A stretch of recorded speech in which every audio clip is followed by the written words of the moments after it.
Hey everyone, Sam here. Thanks for joining me. I hope you're having a beautiful day wherever you are in the world. And sorry it's been a while since I've uploaded a video, I've been quite busy and sometimes life just gets in the way, but rest assured I've still been slinging paint and creating painting, so it's all good. Also working on another small project in my studio, painting this guitar as well, which I'm building. It's like James Hetfield's guitar from Metallica, but I've just discovered that my spray painting skills aren't anywhere near as good as my oil painting skills, but there you go. The studio looks like a friggin' mess, but it's all go here at Samuel Earp Artist. So in this video, I'm going to show you how to paint an autumn mountain scene, and we're really going to focus on creating atmosphere in this painting and that kind of spotlighting effect that you get with the bright sunlight. So the bright sunlight in this case is going to be the feature of the painting. Now this painting is inspired by Lake Wanaka, which is in southern New Zealand, and on the day that I walked along this spot, it was a cool autumn evening and it was just about to get dark, the sun was about to set, and I just really like the atmosphere and glow of the water and the sun coming through the clouds as well, so I just wanted to create that on a painting. Anyway, that's enough of me rambling on. Grab your paintbrushes and let's get straight into the video. I'm painting on a 10" by 12" linen panel. I just love painting on these. Shout out to canvaspanels.com who make these. But they're just really convenient, and what it is a medium weave Belgium linen that's mounted to Baltic birch, and it's also oil primed as well, and I love painting on this oil primed surface. So I start sketching out the composition with a number 1 round brush, and I'm using burnt sienna and Liquin Original. And Liquin Original, as I'm using oil paint, helps to speed up the drying time, but it also improves the flow of the paint. Really convenient stuff, especially if you're painting outdoors as well. Now the main thing I wanted to convey in this painting is the mood and atmosphere. So it's an autumn day in southern New Zealand, the weather is definitely getting colder, and it's kind of dusk, early evening, so the sun's not long about to set. In fact, it's just about to disappear behind the mountains. So I wanted to make a feature of the bright sunlight here and keep the rest of the painting subdued, which is actually what it looked like in real life anyway. Now I'll go over the colours that I use for this painting, and this is my palette that I've been using lately anyway. It's relatively simple, starting off with titanium white, burnt sienna, yellow oxide, but you could also use yellow ochre instead, cadmium yellow, cadmium orange, quinacridone crimson, you could use alizarin crimson instead, ultramarine blue, and phthalo green. And with regards to brushes, I'm using Rosemary & Co brushes, and I'm using mainly flats, filberts and round brushes. So the first thing I want to do when I begin my painting is establish where all the darkest values and the shadows are in the painting. I'm going to be blocking in my shadows and dark values first, and the reason being is it helps to quickly create atmospheric perspective in it, so making those distant mountains look like they're in the distance. Now if you watch some of my other videos, you'll probably have heard me say this in many of the recent ones, and I probably sound like a stuck record, but I just find it easier to create my dark values first, so painting the darks first. It then just makes it a lot easier to add the other areas in the painting that are in the light. It also helps with the colour mixing as well and getting the saturation of the colour right too. But anyway, repetition is the way we learn here, and certainly when I watch other videos, other channels, podcasts, all that kind of thing, just hearing the same thing again and again helps me to learn. So starting off with the background clouds and the mountains, and I'm using a mix of ultramarine blue with burnt sienna, this helps to desaturate the blue, a little bit of quinacridone crimson and titanium white, and the titanium white's going to help me to get the value of the colour right, and value is how light or dark a subject is. So our values are going to be lighter in the distance as the value range is a lot narrower, but as we come forward we're going to find our darkest darks. So as I'm working forward here in the painting, those darks are getting darker. Now another thing for using less colours is it means I'm more likely to be using them throughout the painting, and this is going to tie the various zones together and also help to create colour harmony because we're using common colours throughout the painting. Means all these zones are going to have common relationships with each other and the painting will read much better to the viewer. Now as I said, those darkest darks are in the foreground and these are for the rocks right here. Again, this is the same colours that I used in the background, ultramarine blue with burnt sienna, but much less titanium white. For the shadows in some of these trees and bushes, I've just mixed ultramarine blue with a little bit of yellow oxide. Now when I block in a painting of this size, I try and do it in one sitting, and most of the colours that I'm going to be using in the blocking in stage I also continue to use when I started adding more details to this painting. So next I'm going to create some of those rusty autumn colours in these Lombardy poplar trees here. Now keep in mind that it's early evening, so these colours are not going to be as vibrant as they would be during the day, so I'm going to be using some lower chroma colours here. So I mix yellow oxide with a little bit of quinacridone crimson and some ultramarine blue. I'm applying the paint here with a number 5 flat brush to get some nice loose gestural brush marks. Now once I've marked in the trees here, I'm then going to paint this straw coloured grass and reeds that are in the foreground, and these are really low chroma, pale yellow colour. So in fact what I've done here is I've used the same colours that I used for the trees, but then I've added some titanium white as well to adjust the value. The value of this grass needs to be lighter than the trees, but also again it's low in chroma and quite pale.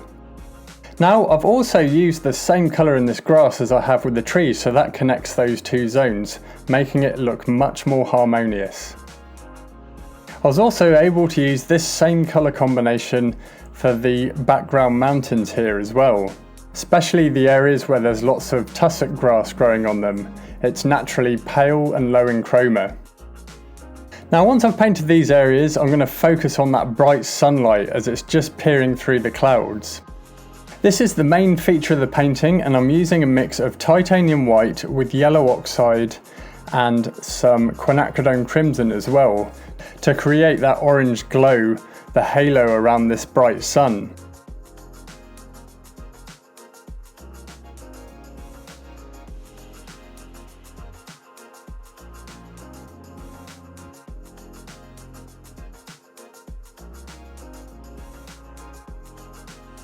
Now during the blocking in stage I also mixed in a little bit of cadmium yellow as well, but then I found that it really just didn't look right in the painting and made it look a bit garish, so I got rid of this later on in the painting.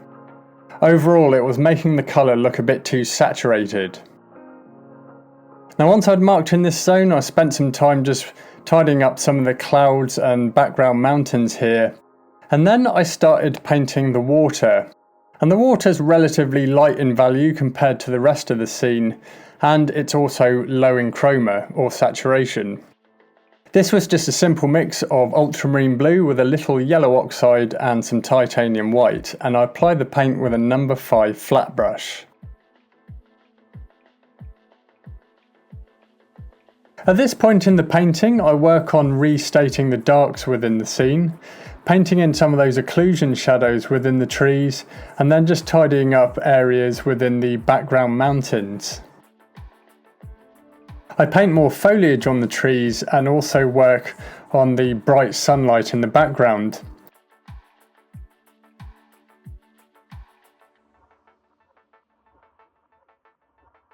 The light orangey glow in the water is the same colours that I've used in the sun and the sky here, and this is a mix of titanium white with yellow oxide and a little bit of quinacridone crimson. Now it's here that the blocking stage is complete, and I just want to at this stage make sure that everything's working, so I'm happy with the overall tonal dynamic in the painting, the values are all working, and I'm happy with the colours as well. So I let it dry here, and then I'm going to be adding some more details over the next few sessions.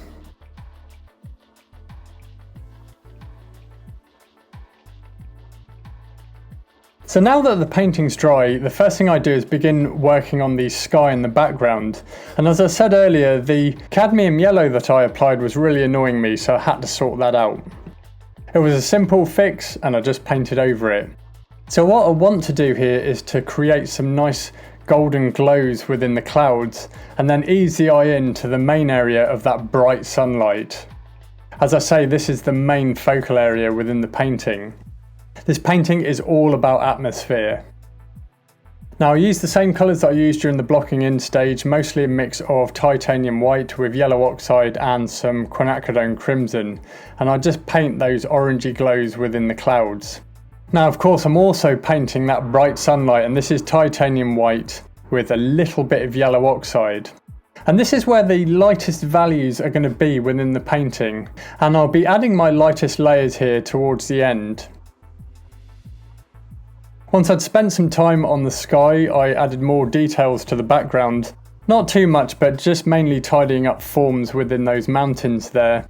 And then I spent some time working on those Lombardy poplar trees in the foreground. And one of the main things that needed to be addressed was some of the shadows within the tree's canopy here. I've applied some darker layers of more golden rusty yellow brown colour, and this is a mix of yellow oxide with quinacridone crimson and some ultramarine blue. Now having the quinacridone crimson in the mix is going to help to minimise creating green when the blue comes into contact with the yellow oxide. Because I'm mixing blue and quinacridone crimson, it's creating a violet colour, and violet is opposite to yellow on the colour wheel, so when they're combined they cancel each other out. But you can create some great shadow foliage colours for autumn trees with this mix. And of course I can use the titanium white to adjust the value if I need to. So I go across the other canopies of the trees here, marking in a bit more detail.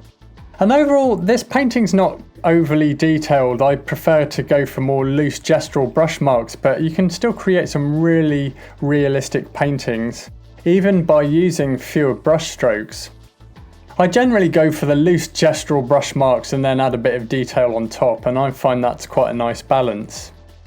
I find that if your painting's overly detailed, it can start risking spoiling the composition, and it might even make your painting look a bit stiff, so we want to keep it looking fluid and alive.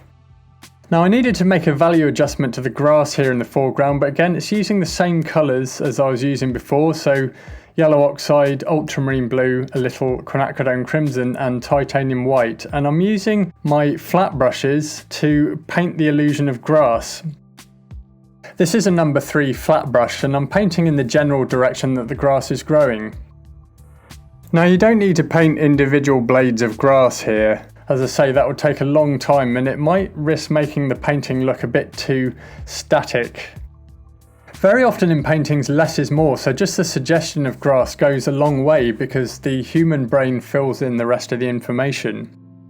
Also, I've found that I've loosened up my painting style quite a bit through painting outdoors on plein air, so if you've not tried this, I'd recommend giving this a go, and I've made a few videos on painting outdoors here. So back to the tree canopies here, and I'm now starting to add some lighter layers. I'm using the same colours that I was using before, a mix of yellow oxide with quinacridone crimson and titanium white. And then also, if I need to, I can increase the saturation slightly by mixing in some cadmium yellow or cadmium orange, but you may find you might not need to do this. Certainly for those green areas of foliage, I've used these two colours in the mix as well. I restated some of those occlusion shadows within the tree's canopy, and then I put the painting down and let it dry for a couple of days, as I was to the point now that I could start adding some of the final details to bring this whole painting together. Now, one of the main things to bring these trees to life is to paint the suggestion of a network of main stems and branches. And for this I've used a mix of ultramarine blue with burnt sienna and titanium white. So I'm going to create some neutral greys here, and they're going to be dark in value as well. Generally we're only seeing the shadows of these main stems and branches, but these are really good colours for painting wood. I can also use these same colour mixes to paint the stones and boulders in the foreground as well. Now, because burnt sienna is a dark orange, orange is opposite to blue on the colour wheel, so also when combined with titanium white and even a little bit of quinacridone crimson, you can create a beautiful range of natural, neutral looking greys, and these are perfect for shadows and painting things such as rocks and stems and branches within trees. That all up, this is a great colour combination that you can use for many things when painting landscapes. Very useful also for background mountains and painting cloud shadows. So at this point in the painting it's nearly complete, and I'm adding now my final highlights and lightest values, which I've saved till the end. I've added a few lighter layers to some of those distant hills and added more ripples to the water, which was a mix of ultramarine blue with a little yellow oxide. I paint some highlights on those Lombardy poplar trees, and I'm applying the paint with a number 3 filbert brush, which has got a nice rounded edge to it.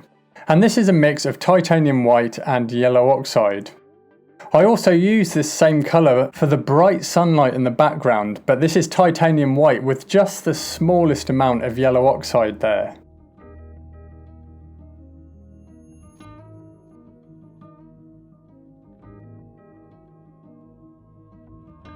The last thing I do to this painting is to add a few highlights to those bushes in the foreground next to the rocks and boulders. Now, if you want to learn more about painting landscapes, then check out the painting blog I have on my website.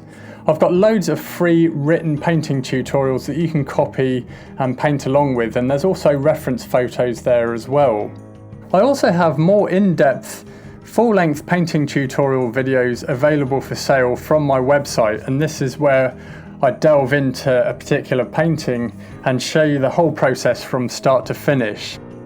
Now, you can also get instant access to all of my painting videos by subscribing to me on Patreon for just $5 a month or $51 to subscribe for the year. You get a new full-length painting tutorial video every month, and as I say, you get instant access to all of my painting tutorial videos. So I've put all the links in the description below. Now, if you'd like to have a go at painting this artwork, I've created a written painting tutorial for this painting on my website, and the link is in the description below. So I hope you enjoyed this painting video. Thanks for watching, have a beautiful day and happy painting.